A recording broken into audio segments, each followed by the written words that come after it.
Magandang gabi mga kapamilya, narito na tayo sa episode 240 na FPJ's Batang Quiapo.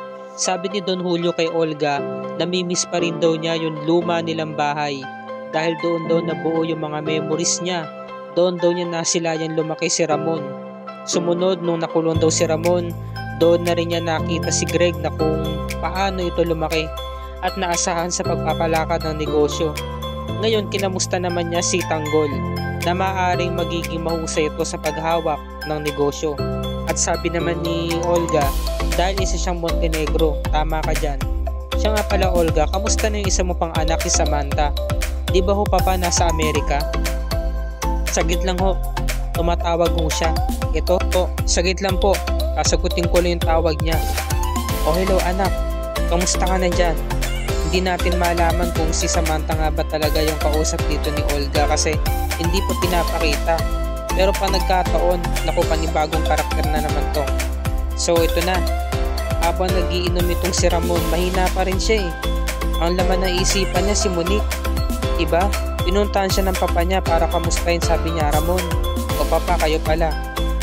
Meron nga pala mga taong gustong kumausap sa'yo. Sino ho yun papa? Pinapasok na. Ramon, enjoy, sabi niya, iniwan niya na. Sige na, pwede nyo nang tanggalin ang mga pering nyo. Tinanggal yung mga pering. Grabe, 5 chicks to. Ngayon, sabi ni Ramon, sino sila? Bakit nyo pa kaya pinapunta yung mga taong yan? Sir, ano, nalulungkot ka ba? Hinahalik-halik ka na si Ramon. Naalala niya si Monique, diba? O magkasama sila. Sabi niya, iwan nyo na muna ako. Sir, mayroon po bang problema? Ano po ba yun? Sabi ko, iwan nyo na muna ako. Napuno na si Ramon, kinuha yung baril. Kaya yung 5 babae natakot. Nagtatakbo, kinuha yung mga damit.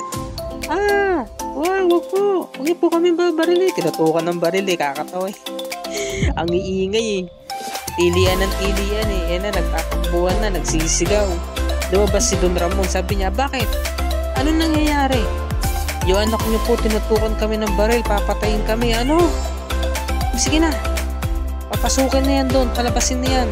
Pinasikaso sa mga tauhan, tapos sabi ni Don Ramon doon sa isang lalaki, ikaw, bayaran mo sila ng doble at siguraduhin mo hindi sila magsasalita tungkol dito. Opo, Don Julio. Tapos nadismaya siya. Kaya nangyari, sinugod niya agad si Ramon. Ramon, ano bang ginagawa mo? Bakit mo pinaalis yun? Papa, sino naman ang nagpahintulot sa inyo magpadala kayo dito ng babae? Alam nyo namang si Monique lamang ang laman ng puso't isipan ko. Siya lang ang babaeng pinakamamahal ko. Ramon, hindi makakatulong sa'yo yan. Nandito nga ako para tulungan ka eh.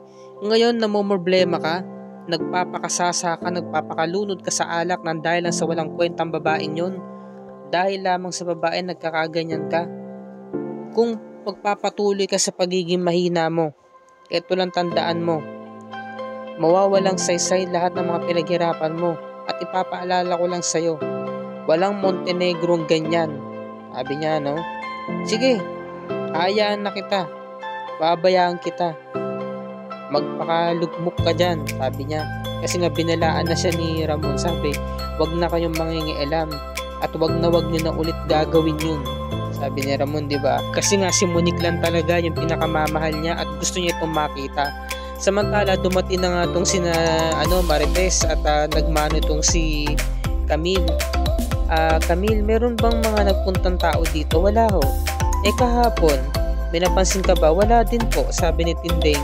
Tess, ano bang mga pinagtatanong mo kay Camille? Wala naman siyang kinalaman dyan.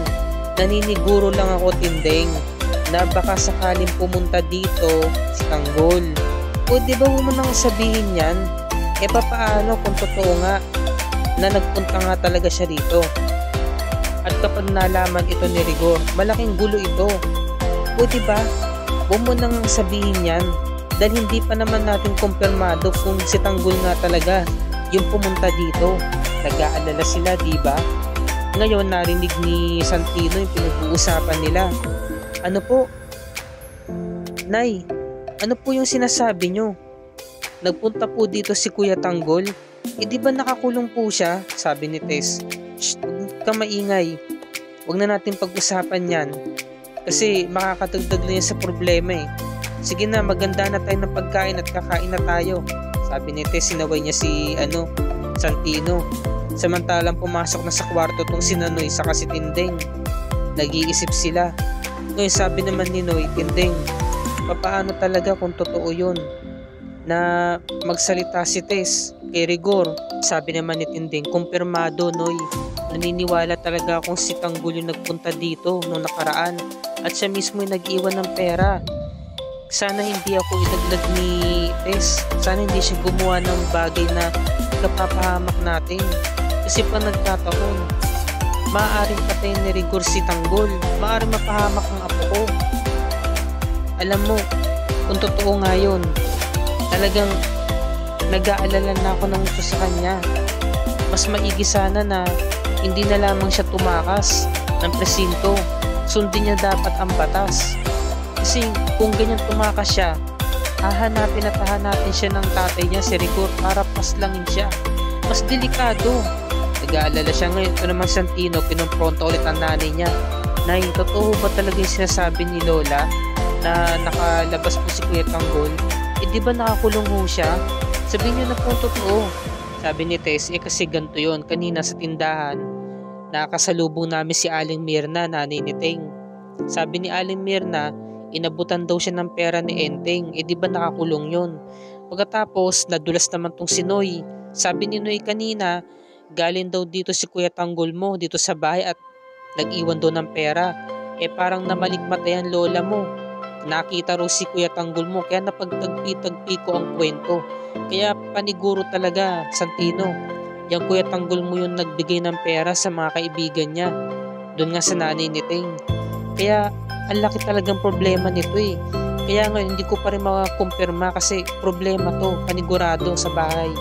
Pag nakarating ito kay Rigor, sabi ni Santino, Nay, kung maaari wag niyo po muna sabihin kay tatay. Delikado ho ito.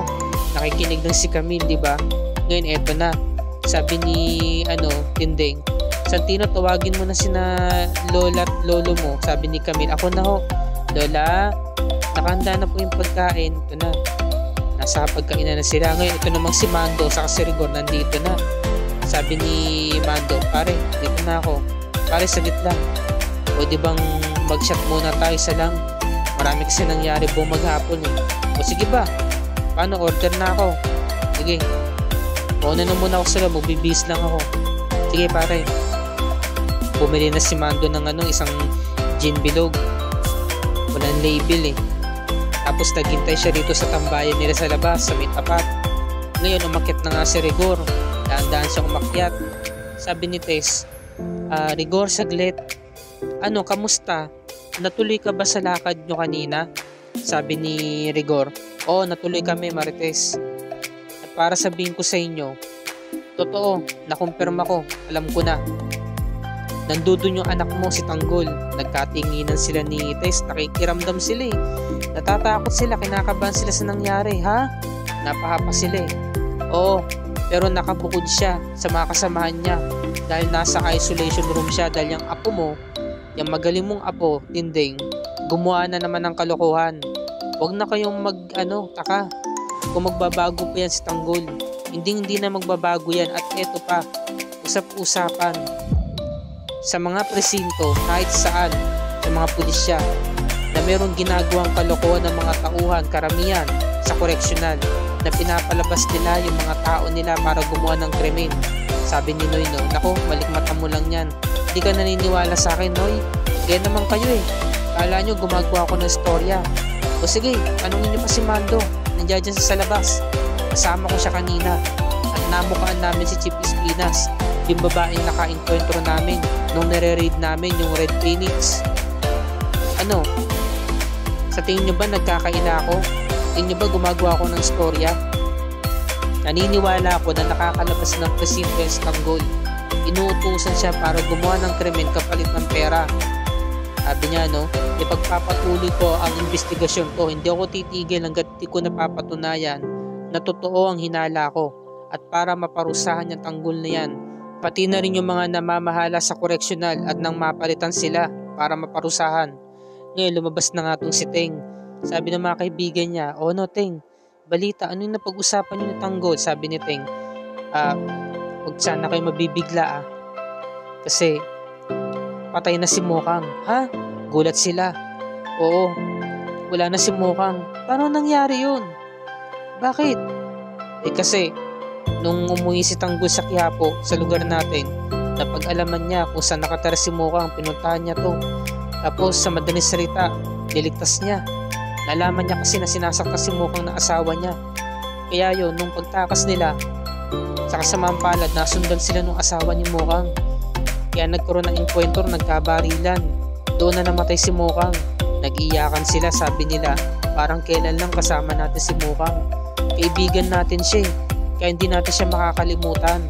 Sabi naman ni Teng, oo, ang dami na natin pinagdaanan kasama si Mokang at hindi rin natin may kakaila na naging mabuting kaibigan din siya sa atin. Kaibigan natin siya at mabuti siyang tao. Hindi ko rin matanggap at hindi rin ako makapaniwala na patay na siya. Iyak sila ng iyak kasi kasama nila si Mokang dahil na kay Tanggol At syempre, simula't pagkabata, alam natin na si Mokang lang ang babaeng pinakamamahal ni Tanggol. Kung tayo pangalan ng mga kaibigan niya nasasaktan na, paano pa kaya yung kaibigan natin si Tanggol? Kaya mahina siya ngayon, sabi naman ni Ben. Kaya kailangan talaga kayo ni Tanggol ngayon. Kailangan damayan nyo siya. Dahil sino pa ba yung makakasama niya? Kundi kayo lang. Sabi ni Teng, tama ka Ben. Nakita nila si Tanggol hanggang ngayon. Tahimik at hindi pa rin makausap. At dito na po nagtatapos ang review and recap para sa gabing ito mga kapamilya. Kaya kung bago ka pa lamang sa akin channel, kung maaari makahingi ako sa iyo ng subscribe at i-click mo na rin ang bell icon para lagi ka updated sa mga episodes ng FPJ's Batang Quiapo and other kapamilya shows tulad nito. Magandang gabi mga kapamilya, maraming salamat sa inyong panonood and God bless us all.